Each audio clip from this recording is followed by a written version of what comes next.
Hello, everybody.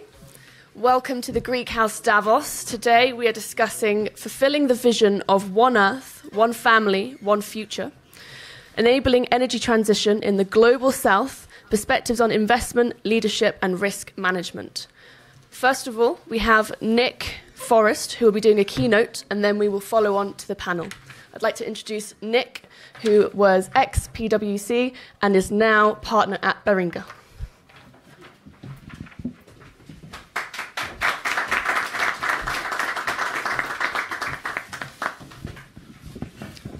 Thank you very much, and good afternoon, everybody. I'm Nick Forrest. A quick word of introduction on myself. So I've been 25 years an economist within a consultancy, but also advising government officials. So the perspective I'm going to bring in this next 10 minutes is one of sort of economics, of policy making, and how we can overcome the challenges of financing net zero. Company I work for, Baringa, we do a lot of work across the net zero transition. That's helping companies across power markets through to new areas like hydrogen and carbon capture, everything from strategy to delivering projects and doing transactions. So what I want to touch on is firstly a bit about the climate context, then a bit about energy and energy transition, and then the link to finance and finance transition. I do think that energy and finance are two sides of the same coin. There are aspects of energy that will impact finance. No better example of that, I think, recently than the news I heard that we're now pushing the size of offshore wind turbines up to 22 megawatts. A few years ago, I thought double digits was a dream. But in doing that, what we've done is we've pushed the technology, but found that the financing and the supply chain to support that struggles. So we've seen a link between the technology, the science, and the energy system, and the implications on finance and finance raising. So I'll talk a bit about finance, and then at the back end of that, I'll bring it all together and think about what does it mean for the Global South in particular, and how do those transitions need to flex for the Global South. So firstly, a little bit of context on climate. You may have seen the report out today on Europe. Not great reading. We're behind track in Europe and across the world on meeting climate objectives. And our own climate base case analysis by Baringa suggests we're on track for 2.5 degrees of warming. That's looking at the current policy environment, the progress we've made, and the track we're on, and the credibility and durability of policy. And that's a 2.5 degree warming world. So there's much work to be done in this space. The financing gap itself is also large. Studies have suggested the amount of financing we need every year in the back end of this decade is around $6 trillion. OECD is 6.3 trillion. The actual financing that's coming through, we've got over $1 trillion now a year, but you can see that's a huge gap. 5 trillion a year in the second half of this decade. A lot of financing required. To give you a little bit of context, as an economist, total global GDP is about 103 trillion. So if we could bridge this gap, that's about 5% of global GDP, 1% per annum, that pretty much addresses half our global growth challenge. So that's how integral solving this problem of financing net zero and energy transition is to the global economy as a whole. So firstly, some thoughts on energy, and then I'll move to finance. In terms of the energy market, it's quite clear what we need to transition energy systems. Firstly, it's about that policy leadership. So leadership from government, setting the strategies, the direction and vision for where energy systems are going to go, and climate targets. But it's then also about the next level down. What about the sector level plans? And we're seeing that coming now. COP was pretty good in terms of progress on carbon capture and storage. Germany with hydrogen. We're seeing these sectoral plans now coming to fruition. We need that vision in terms of where individual sectors are going. And we also need some international coordination. This is a global challenge that we're all facing. Secondly, at a project level, there needs to be a role for, and will be a continued role for, public sector involvement at a project level. What we now have is a huge range of instruments available to support those projects. Yes, there's kind of direct subsidies and grants to support the front end of projects, and also public financing, which will carry on, particularly in the global south. But I'm quite interested in the new interventions and policies that bring market mechanisms for carbon, or auctions, or policies and interventions that help to reduce the risk of projects. So government support packages, revenue support packages, they all help to reduce risk and therefore really help the financing of those projects. So that's the second thing we need from sort of policy. And then lastly, there's a whole change to the enabling system for energy. Take green jobs, for example. I did a study on this last year. We need a huge range of new green jobs to support the economy and support the energy transition. Green skills, whether it's taking jobs in oil and gas and moving them over to carbon capture, that transition needs to take place, and the skills for across economies, again, is a key role for government and policymakers.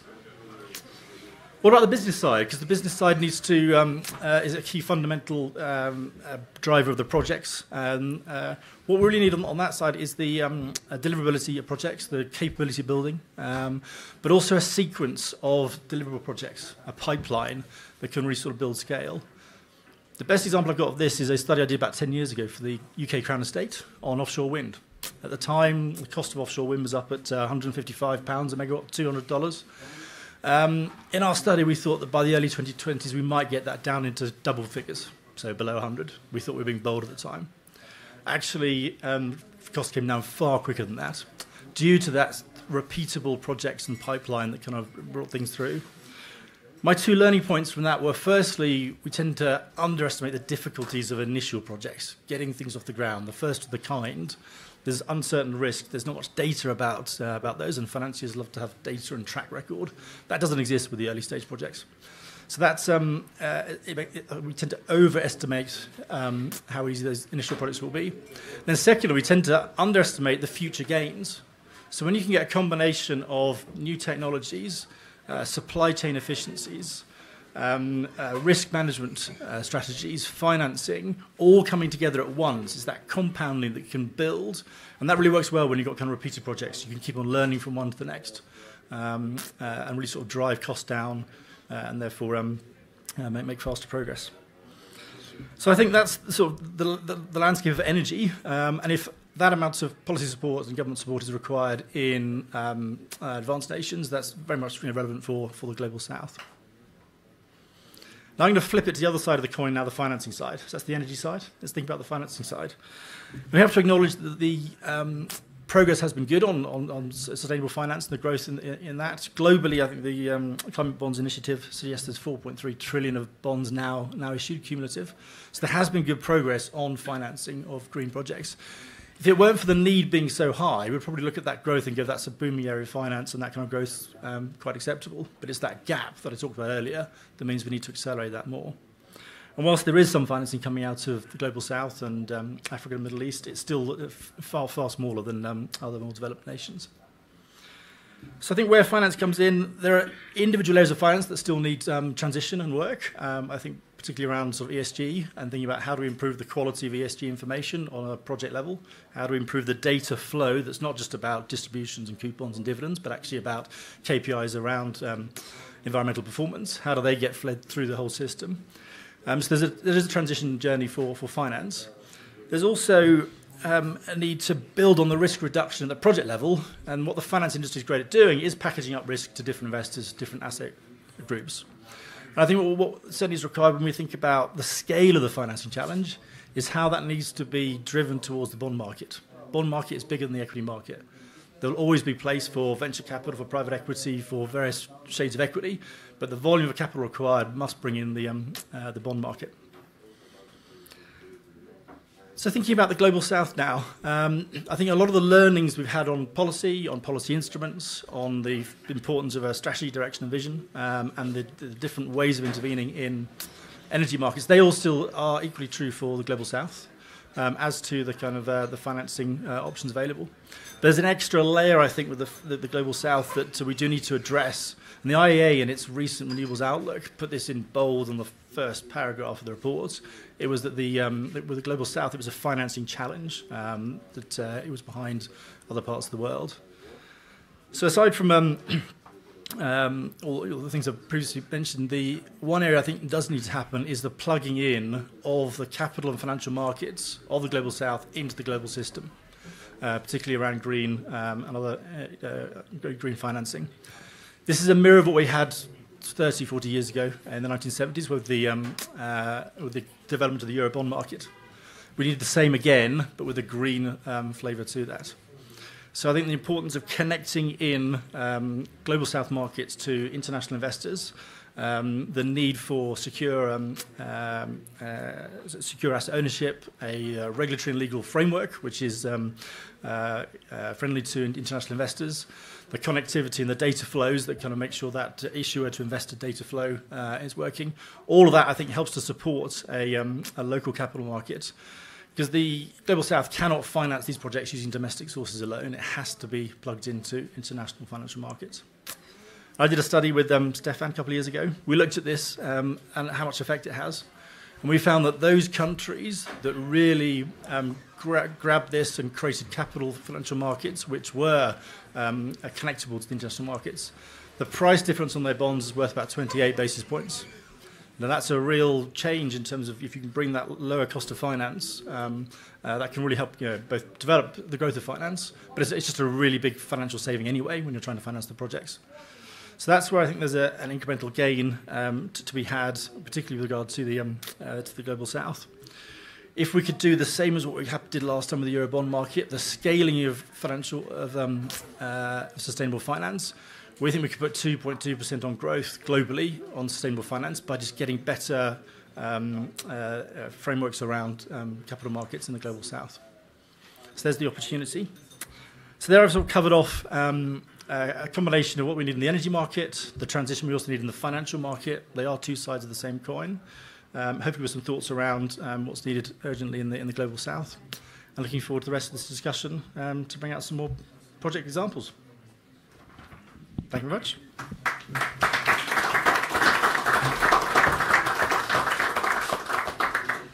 Thank you very much, Nick. That's given us some great context to the next panel that we'll be moving on to now. So let's start with introductions. I'll start with myself. I am Catalina Valentino. I'm CEO and co-founder of ELIXR. We've got multiple tech ventures focused on digital twins, planning technology, sense technology, LiDAR technology, etc., all for decarbonisation purposes or for energy and infrastructure transition. I'm also a partner at Moderator Venture Capital Fund, who invests into climate tech, and also Chief Strategy Officer at the UK Business Council for Sustainable Development. So I work on policy, tech, and VC to drive forward sustainable proactivity. And I am Stephan Pouyat, former executive at Euroclear. We mentioned a little bit Euroclear today. It's a 35 trillion cross-border clearing and settlement backbone. It's actually the largest clearing of the world. It has one particularity. It clears 3 trillions a day, which translates into 900 trillions a year, which is, according to Nick's number, about 10 times the world GDP. So that's an interesting perspective when you look at it from that angle. So one of the mission statements that I have by creating Green PowerHouse, of which I am the founder and the CEO, is to try to create the condition to migrate 10% of that into the green hydrogen space. Thank you. Yeah, good afternoon. Myself, Raghunath, CEO of KIS Group. We are Asia's largest company in capturing methane from organic waste. I'm also the founder and chairman of Asian Biogas and Biofuel Association. Since last 18 years, we've been capturing a lot of methane across Asia, India, Indonesia, and many countries. And we all know that no net zero is possible without capturing methane. So we've been doing that last 18 years, and then now the world has become very serious in the last 2-3 years. Europe is investing 18 billion plus in capturing methane, and India and all the big countries in Asia are investing a lot in methane capturing. So we are into that methane capturing, carbon credits generation. We generate the largest carbon credits in Asian market, and that's what we are doing right now. Thank you. And Nick, you've already had a great introduction, but if you'd like to go ahead and do another, then that's absolutely fine. Okay, fantastic. We'll jump straight into the panel then. So my first question is for Stephan here, to my left, to your right. First of all, so how do international financial standards contribute to the harmonization and comparability in green hydrogen projects, and how can government policies further facilitate a conducive environment for the successful implementation of such projects? Well, that's a mouthful question. But I would say, I think if I look at it from today's perspective, we have a lot of work that we still need to do to reach that harmonized goal. I think that it's a very fragmented ecosystem for the time being. And in one way, it's inspiring me because it reminds me the beginning of the century where car manufacturers came and you had almost every single garage was a car manufacturer. It didn't take so long for the big manufacturers to pop up out of the crowd. I think the green transition, green energy transition and green hydrogen transition is going to face some similarities. We learn from the past, so hopefully we'll do better, faster, and at scale. And this is exactly what I'm trying to aim to do. But if you were to ask our clients at Euroclear if they are inclined of investing massively in this type of asset class, the immediate answer would be no. Not really. It's in risky countries most of the time. It doesn't have harmonized laws and regulation. The risk profile of this asset is too high. Let the private sector deal with it. And when everything will be done, then maybe you'll be interested. And that's a real challenge because that's an asset class that requires 5, 6, 7, 8 years of investment, sometimes 10 years of investment. So it is actually belonging to the class of government bonds and long-term investment instruments. Only large long-term investors have the ability to support that industry. So in my view, for now, we have direct investors, opportunistic investors, and it's good. You have to have that. But they might fall short if there is no harmonizations of offtake agreement. So it's really the end point that needs to be structured properly. And if you want to have an engagement on pricing, you have to go through clear engagement from governments. So that for a government to feel comfortable with an engagement of 7 years, it's very much, again, the same as developing a borrowing program for 10 or 15 years to lead a country from one stage to the other one. So it's highly political, and this is the opportunity that we have to try to harmonize. Brilliant answer. Okay, so let me move on to Raghu. How crucial is government support in infrastructure development in ensuring the success of green and circular economy projects? And what strategies can be employed to enhance their role in project implementation? Thank you. Good question. See, this sector cannot survive and grow without government supports because the gas or the fossil fuel, it's quite cheap. And to compete with fossil fuel, the methane captured fuel cannot compete with the mass volume of oil and gas. So government support is compulsory in any country you do it. And without that, it is definitely not possible to compete and achieve climate change. As I mentioned earlier, no net zero possible without capturing methane. And every agriculture product, you take it rice, what we eat, the rice straw has a tremendous amount of methane emission. The food we eat, for Davos, for example, you can have a net zero by converting all the vehicles into electric cars. But how about the food waste?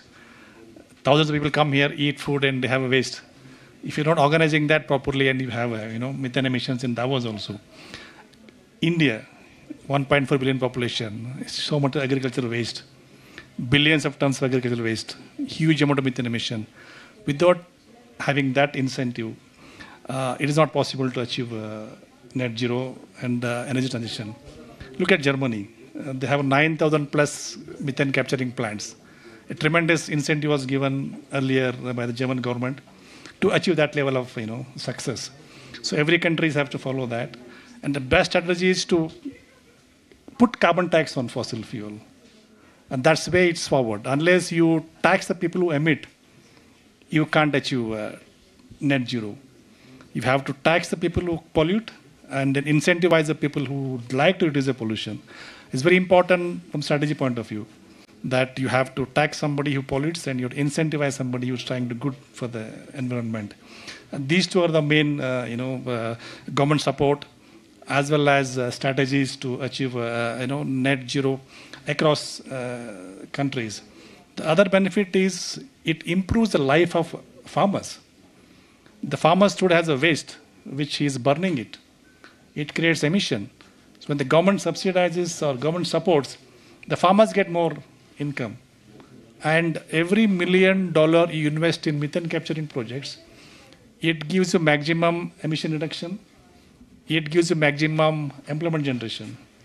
So if you look at all the REs, every million or billion you invest, the social impact, the sustainable development goals, what UNFCCC has defined, it has maximum index for methane capturing projects. So this sector needs extremely important to achieve energy transition. The government role is important. The strategy is to punish those who pollute and incentivize those who try to do good things for the country and for the society. Thank you. Really love that answer. I think that gave a lot of context as well, and also helpful advice that's actionable, I think, that we can take away from today. Nick, next question is for you. So, what specific government policies and regulations have proven effective in fostering a conducive environment for the development and growth of green hydrogen projects, and how can these policies be further refined or expanded upon to support their success on an international scale? Thanks, and very much agree with your comments about the challenges of earlier stage ventures and the need for policy government support, but also not getting hooked on it by looking at getting the incentives right, whether it's taxes and subsidies, whether it's mechanisms that will fade over time. It's quite important to have that route out so that we don't get hooked on government support. It's just there at the kind of beginning to get things going. So green hydrogen, coming to that point. So that's far earlier stage in terms of its development, sort of technology, markets, precisely where the hydrogen is going to be used. So it's an early stage. It hasn't got as many projects as other renewables, and it's a whole new fuel. So it's a kind of different infrastructure that's required. So we're at an earlier stage. I still think the same policy tools apply to it. So it is about strategy and vision and setting that out. So we've seen that in some countries. It's then about helping to support the demonstrator projects. I think in that sector, it's about starting small and getting those prototype projects going, working out where are the main use cases for large industrials, the offtake agreements, the standardization of agreements, absolutely, Stephan. Anything to take out confusion and risk is helpful. And once you've kind of got some of those demonstrator smaller projects, then you can start thinking about scaling it. But it's still at a very small scale globally. So I'd say it's all those policy instruments that we've seen in previous incarnations of renewables come just the same in hydrogen. Great. And you work a lot in the net zero and energy transition space as well. So do you have any specific answers for those sectors as well? Yes, I think it depends on the kind of infrastructure world. I've been working a lot on things like carbon capture, transport and storage. That's a whole new bit of the energy infrastructure. So take that one as an example. That didn't exist before, but it's a crucial part of getting excess emissions into a store and will be a part of the ecosystem for achieving net zero. How do you set up those ventures? We've been applying in the UK regulated asset models. So really using all the sort of de-risking tools, and that includes things like government support packages. It includes more certainty about the pricing. So you're de-risking them massively because then you can bring in the low-cost finance. And then as those projects become more familiar and they're repeated, again, you get more financing gains that way. So there's those kind of policy tools I think can be used. They're not so much about direct financing. So if you get that right and you can reduce the risk enough, then you should be able to bring in more private capital, so better than kind of public sector financing. So that's, I think, what we can learn from some of those experiences in the UK that I think can be applied also around the world. Brilliant answer. Okay, well, I want to turn our focus onto action because that's something that we're very, very keen on, I think. I think everybody talks about action, but talking about action isn't good enough. So we want to actually produce some tangible outcomes here. I want to understand what actions you've taken in 2023 towards climate change, ESG, any sort of specific project you might have been working on, and what those successful outcomes have been so far. I don't know who wants to start. Shall we just work our way down again? That's all right. Well, as far as we are concerned at Green PowerHouse, I would say we didn't existed since the 5th of September, so that's a pretty nice milestone for 2023. We launched Green PowerHouse in the middle of the G20 in New Delhi.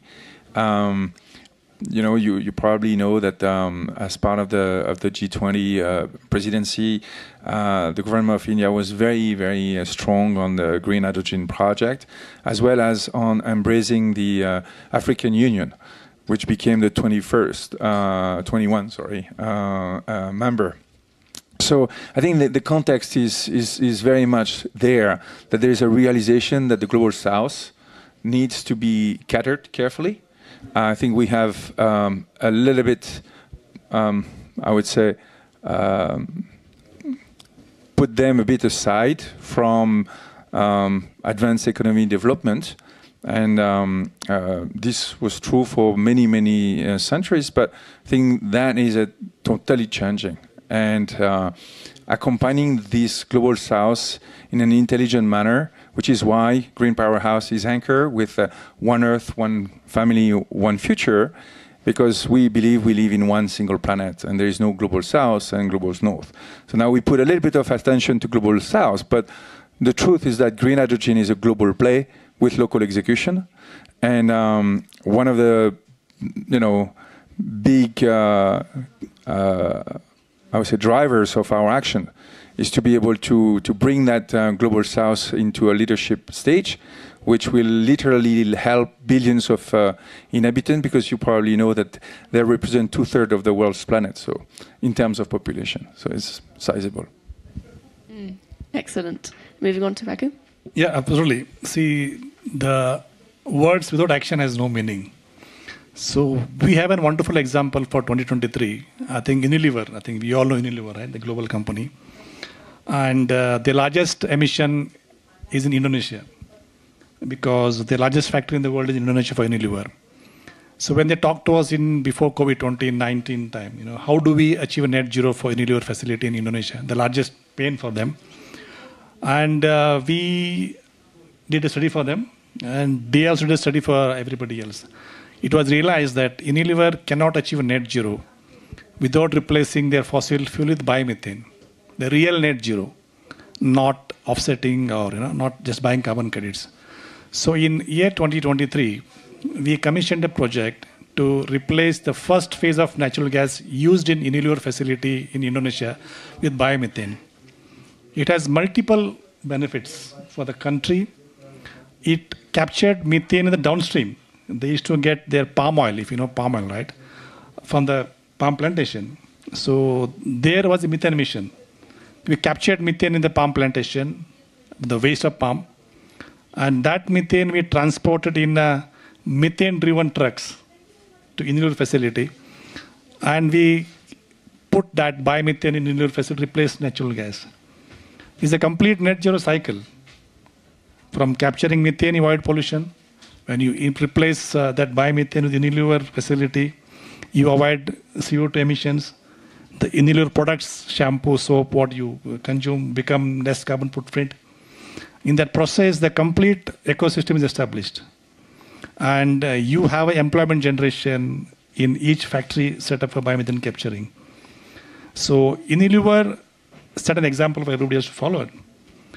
You achieve net zero profitably by capturing methane in the downstream. You employ drivers to run the trucks on a biomethane-driven trucks, and you replace fossil fuel here. And you get carbon credits at both the places. You get carbon credits at methane capturing, you get carbon credits at methane fossil replacement. So now most of the corporates are copying this concept. With that, earlier I said the government can chip in with some kind of incentives for this and some kind of punishment for those who pollute. I think the energy transition and net zero is not a difficult task. If that is being done, then it's easily achievable. I mean, if you ask me, two actions required: punish those who pollute, incentivize those who try to do it. Example already been set, and now you just have to scale it up and take it across the countries of every developing country, and then achieve the net zero. I think it's quite easily done, and we have example already set up to see. I wish all governments would adopt things like that. Yes, like Unilever was a leader, and I'm proud that they mean when they talk about sustainability, and they really mean it. And now Unilever competitors are trying to do that, I think is a kind of side effect. If somebody does it, it's a serious effect now. Everybody has to follow it. I think the motion is set in place. So we need to chip in funds from good funds to flow in and some government incentives and some stricter laws. I think carbon neutral world or net zero neutral world is not too far. I mean, if you do it seriously. Well, if I may just interject in punishment and rewarding, it's just like challenge is that, I mean, in Europe we push that logic quite to the extreme, and then we realize that we went too far. No, but because the problem is that it doesn't allow you for smart transition. So the challenge is green energy transition, finance transitions to support that. I think that's is to put in place an ecosystem. I've been lucky enough to work in Euroclear, which is a market utility, and market utility have time. And when you have time, you actually take decision by trying to really understand what is the output of your decision at scale. And that allows you to think slightly differently than, a bit of a quick change. So it's my personal belief that I think, as Nick said, Nick and I, we worked quite a lot of time.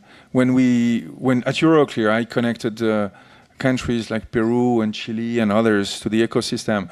A lot of people were questioning the value of it until Nick came and did his own research and articulated by looking at data sets, what was the true benefit of doing that. So I think it's a bit the same thing here. I think my goal number one would not necessarily be to immediately help decarbonizing tomorrow morning, but if we can't make it in 15 to 20 years, then I would be extremely disappointed. And I give myself 15 to 20, and I don't give myself 5 to 7, because I do not believe that we will have, at scale, the ability to take an airplane in one part of the world and come back with green energy power from the other side of the world. I think it will take a little bit of more time. So I don't want to punish too much the Indonesian, by the way, which unfortunately for them, it's going to be a bit tough, just to say. Well, it's a long journey. I agree with you. It's 30 years journey. I mean, it's definitely not. But yes, I fully agree with you on the thoughts of it. It's not an easy journey. It's trillions required, fund is required, and it's a tough journey. Mm-hmm. But unless you take tough actions, it can't be easier. Yeah. Nick, do you have anything to add to that, or to the 2023 as well? So I think for 2023, for me, I've really enjoyed working in the newer areas of energy transition. I think wind and solar, I think, will be the bedrock of our energy generation, but they are now relatively mature, technologically, commercially, contractually. So I've enjoyed the new areas. So that includes things like using a regulatory model to finance a nuclear power station, which we're doing in the UK. It includes looking at the economic value of hydrogen, and which there's little information out there. So how do you come up with those kind of assessments for what is quite a new fuel? And then I just mentioned carbon capture. So the milestone of getting to the heads of terms on carbon capture in the UK for the transport and storage bit of the ecosystem. That's a milestone to get to. And those sort of things, I think there are about 400 carbon capture projects now around the world in development. And so those tools and hardly laboured documents and thinking about the risk allocation between different stakeholders in the projects. Once you've done that, I think you've got a useful resource that I think is great for showing the way around the world. I'm just going to throw a few questions out there whilst we've got a bit of time, and we can open the floor out to a Q&A. But what is your opinion on carbon capture, being somebody who's worked in that industry and on certain projects? For some people who may not know too much about that, what's the benefits of taking carbon from one place and putting it somewhere else? I think it's all about the solution's never as simple as one technology, one energy source. When the wind doesn't blow and the sun doesn't shine, across the energy system we need diversity of sources of power. Likewise, on the decarbonisation journey, I think it's about, there's a role for different technologies and different ways of doing things. And there'll be some emitters where carbon capture will remain a better way of doing it, particularly in transition. So I think it's all about having a range of options developed along that journey. Okay. Do we have any questions from the audience at all? I can pass the mic around. I'm sure there's lots of questions for these wonderful men up here. And yes, let me pass you the... Oh, fantastic. Thank you very much. Hi, Is it on? Yeah. Okay. Sorry. I'm Mike Dury, and full disclosure, I'm associated with Stephan here. I'd just like to make I'd like to make just a small correction. Hydrogen is not a new fuel, and the concept of green hydrogen is anything but new. So I think we need to establish that we are at an inflection point where hydrogen has been established as a highly efficient, very high temperature burning fuel. I have personally welded with a hydrogen torch, and I can tell you it's a dream. So anyway, at this point, we have all the tools in place to make green hydrogen produced through renewable energies possible. It is complex, no denying. It is highly capital intensive. So, I mean, my question to all of you is where do you see the tipping point to unite investors with offtake partners, to square that circle and take away the jitters from both sides? If we say, we're kind of at the early stage of say, rail travel. Back then, there were, in the U.S. at least, there were the Vanderbilts and the Rockefellers who started, investing in laying tracks when nobody believed in this mode of transport and nobody understood the potential of it. But they said, this is it, we'll go for it. And then, boom. So, I hope that question is halfway coherent and maybe inspires some thoughts.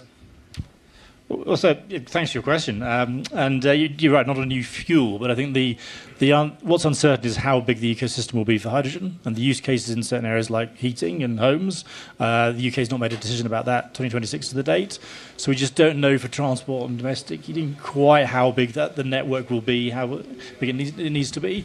The better use cases around industrial. And so I think for me, it's about focusing on where are the best use cases, where you can get an offtake, where you can get the ecosystem working in a small scale that gets you past sort of prototypes and demonstrations and into kind of that point where it starts to gain a bit of credibility. But I think it will be in that part of the ecosystem first. And then whether it builds out then locally into industrial clusters, whether it builds out into other use cases around transport and domestic, we'll have to see. That'll vary by country. Countries have got very different situations and needs. But you do have to sort of start with those sort of smaller projects first to get proof of concept. Investor trust. Investors love data. They love history. They love operational reliance. Until you build up that kind of database, I think it's hard to then get that credibility. Otherwise, you just end up with that big risk premium, which then necessitates public sector involvement. Thank you. Can I just? I want to add something about this debate about, technology has been there for 50 years. Where is the ecosystem and everything? I feel fortunate. I wish I could see myself in 100 years and see who accompanied this massive energy transition of this human planet back in 2024 here at Davos, and all of that. And I mean it. I really mean it. There is nothing that can work in our modern life without energy. Nothing. Absolutely nothing. A lot of global south countries suffered from lack of energy. They can't run businesses, be it digital businesses or any forms of digital asset and art, NFTs, and you name it, without energy. Most of them, they suffered from a lack of energy in the middle of the day during 3 hours. Even hospitals suffered from that. I mean, we have a challenge of energy at scale. We are about to be 9 billion inhabitants. I can't even imagine what it means, but okay, when we will grow further. But what I do know is that if we have an energy that does not pollute, and create a better life for our species, I would like to meet the guy who did it at that time. And I had a joke over the dinners that we had here. And our energy today, I'm exaggerating a little bit, but our energy today produces probably for a certain level of production power 40,000 kilowatt of 40,000 liters of polluted water that is not even drinkable by the population. And we are working in countries in Global South where, with our green hydrogen project, we might actually, produce clean water for the entire population for the first time on Earth, where people are suffering for access to polluted water. So those are massive human species transformation. And I don't care how difficult it will be. I don't care how many mistakes we will make. I'm just simply convinced that we will get there. And I'm very proud of being part of this journey. So. Excellent answer. Does anybody else have a question? Yes, could you just pass it to that gentleman over there? Thank you. Yeah. Hi. I would like to pose the question to Stephan Pouyat. I'm Volodymyr Vorobyov, a lawyer from Ukraine. One of my projects I work with is Columbus Energy Poland. It's the biggest solar provider in the Polish market, and they are entering Ukrainian market. And what I learned about Polish market, that they have actively developing infrastructure for educating and promoting carbon-free economy and enterprises. And they have like taxation and other subsidies and other incentives for business to be carbon-free or decrease. Besides, they have like NGOs who promote this culture of carbon-free culture economy all around this country. I just wanted to ask, that's just the case I know. I know that in Ukraine it's far way to go in this field. I would like to ask how the initiative like yours might be effectively helpful for governments to implement proper regimes, like environments, to promote and to facilitate this transition to carbon-free economy. As you said, your plan is to make it in 15-20 years. So, please. Well, I wish I had a magic one or a crystal ball, but I have passion and vision, which sometimes are the right ingredient to try to have to steer forward. I think everything will come out of the global ecosystem that this green hydrogen is going to produce. It's the first time that we are designing, as we speak, a full, auxiliary side ecosystem. So the green hydrogen is not just about a green hydrogen project. It's about school next door. It's about hospital next door. It's about concrete at cheap production rates. It's about the tankers, the shipping industry.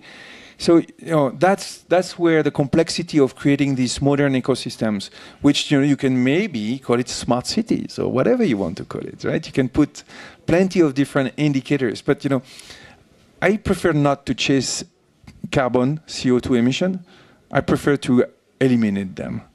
Like this, I don't even have to have a sensor to try to figure out where I am in the scale of decarbonization.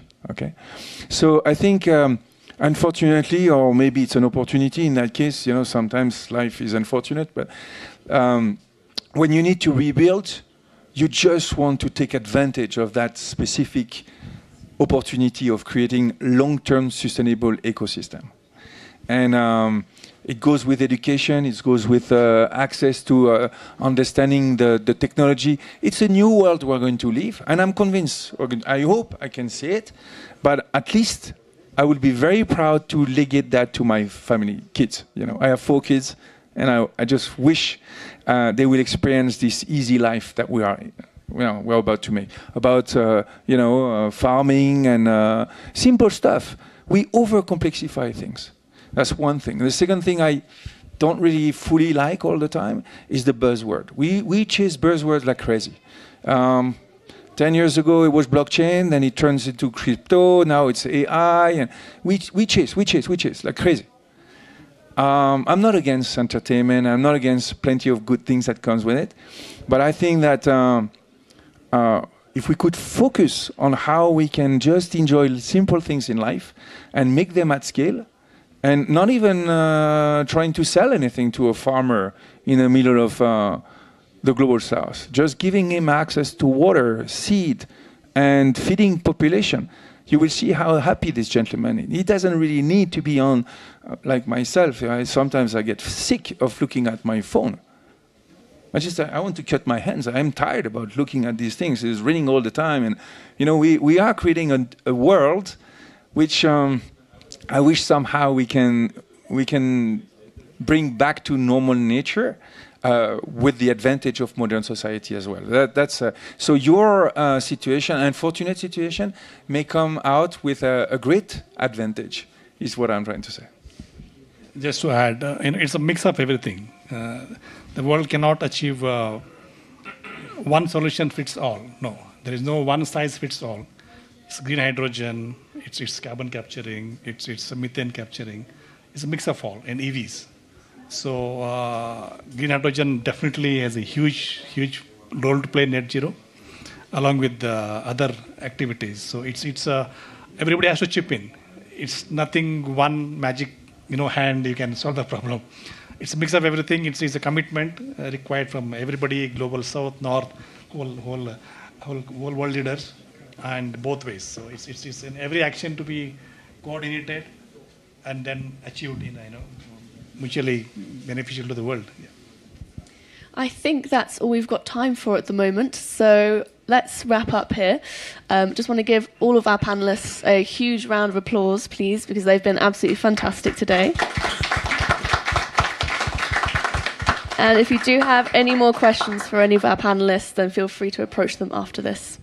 Can I just make one announcement? Of course. Just one small announcement, because this is, for us, it's really important. It goes along the lines of the One Earth, One Family, One Future. But, at Green PowerHouse, with our partners at the Society Trust Foundations, we are working on developing what we call the Sustainable Future and Beyond Summit.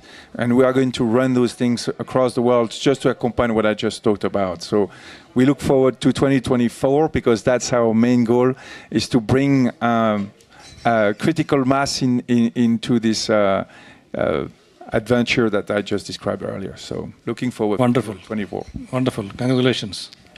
Good luck. Thank you, Stephan. Thank you, everybody.